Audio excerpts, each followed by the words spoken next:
Ollie, Q-Tip was 20 years old when this album came out. He turned 20 the day this album came out, and he was clearly already thinking on like a super conceptual level about his music. I guess my question is, do you think you can hear that reflected in this album? Yeah, I think so. I think this album stands out even now as something sonically unique and creative. So you can only imagine what the reaction must have been like 30 years ago when it dropped. I think just the amount of weird sounds and strange noises is what boggles me slightly. Like, who else in 1990, apart from Q-Tip, was going to be using a chorus of frog noises on a hip-hop album? And I think it's tied to something that I've read from him in the last few years, that when he was making the album, he said that he wanted to make something as close as possible to the Beatles, to Sly and the Family Stone, Earth, Wind and Fire, as was possible for hip-hop.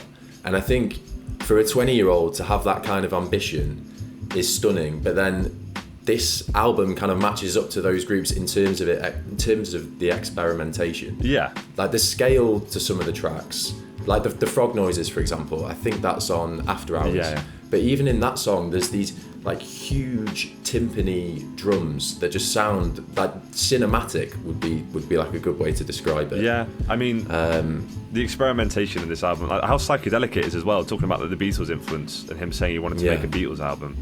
Like he's kind of succeeded on those grounds. And then all those, all the kind of strange, dreamy interludes that the album's connective tissue, like they're super psychedelic. I guess they're kind of like hip-hop skits, but rather than your kind of classic gangster rap chat about girls or money or guns, you've just got Jerobi White kind of speaking about the other members of A Tribe Called Quest and other kind of mysterious musings about space and sound and rhythm and all this kind of stuff. Yeah. I mean, to be fair, like, as experimental and psychedelic as this album is, like there are lots of parts of it are really quite melodic and catchy at the same time, which I reckon is probably down to the samples that they've used, or the old jazz, funk and soul records that Q-Tip had obviously poured over. Do you have a favourite sample on the record, Al? I'm not saying this is one is my favourite musically, but one of my favourite moments of the album is at the beginning of Luck of Lucien, and Tip samples the French national anthem, Le Marseillaise. I think I'm saying that right. Probably not. And funnily enough, that's also used at the start of the Beatles track, Love Is All You Need. Yeah. But then, unlike that track, there's just a kind of banging hip-hop beat that comes straight in after this grand orchestral opening.